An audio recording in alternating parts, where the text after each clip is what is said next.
Well, think of NASA as a space agency, as an aviation agency. It's also a climate agency. Not only all the assets that we have up there in space that are measuring what is going on with our planet, and will increasingly do so over the next decade, but also because we are constantly trying to figure out how to reduce our carbon footprint here as terrestrial beings on the surface of planet Earth. So today is an announcement about aviation and climate and technology. And Pam has introduced that the fact that when you fly in any kind of aircraft, you are surrounded by NASA technology. We have made aviation more sustainable and dependable. It's in our DNA. Now, during the 70s and the 80s, NASA research resulted in a new type of wing, the upturned tips of wings called winglets. And those are on most commercial airliners today, increasing the distance that you can fly and saving billions of dollars of fuel. And today we're improving takeoff and landing, taxi technology to save fuel, cut delays, and to get you to your destination sooner and cheaper. And we did a multi-year project at the Charlotte airport. It's now in 20 airports around the country, so that when you pull back from the gate, you go continuously without that stop-start that burns so much fuel, and by the way, burns you up in impatience to finally get on your flight. And so smoothly down to the end of the taxiway and on and take off. We're working to develop new next generation aircraft and engines that would make commercial airliners as much as 30% more efficient. And we're investing in supersonic flight over land without a sonic boom. We're going to test fly that X-59 this year. And if we can accomplish that, people across the world are going to be able to fly over populated areas supersonic to get to their destinations faster. And we're leading the development of electric propulsion-powered aircraft. We're going to fly the X-57 this year. Quieter, more efficient, and environmentally friendly than today's commuter planes. And so NASA is at the cutting edge of technology when it comes to flight. That's part of our charter.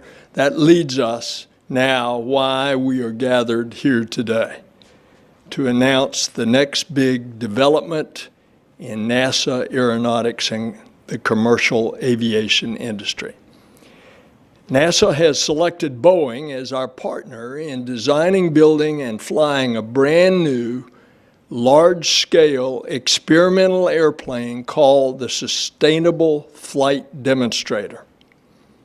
And Boeing's concept is a transonic, truss-braced wing, single-aisle aircraft, which is scheduled to fly in 2028. This aircraft, which will serve approximately 50% of the commercial market, which is short to medium haul, single aisle aircraft. But we're going to reduce as much as 30% the fuel consumption with better engines. And look at this wing, longer and thinner. And it's so long and thin, it has to have a brace. but you can actually get lift on this brace as well as the wing, the old concept of the old biplanes. That is a revolutionary design, and this is going to be flying in 2028. It's our plan to demonstrate this extra long, thin wing stabilized by the braces that will make commercial airliners much more fuel efficient by creating less drag. And in addition to the design, the Sustainable Flight Demonstrator will integrate multiple other related green technologies.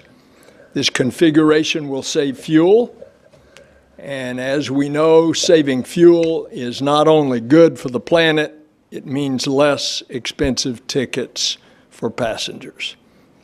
Flying in the U.S., you're likely to board a single-aisle aircraft like the size, think of a 737.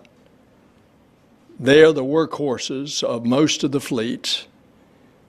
They remain the most in-demand design and are critical to retaining American competitiveness in manufacturing. And Boeing estimates that the demand for the single-aisle aircraft will increase by 40,000 planes between 2035 and 2050. And despite advancements, these single-aisle aircraft are also responsible for about half of the emissions today in the commercial aviation sector. And that's exactly why NASA chose Boeing for this project.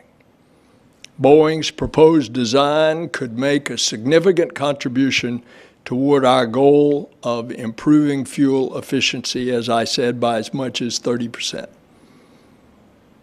And we and they have a plan to make that a reality.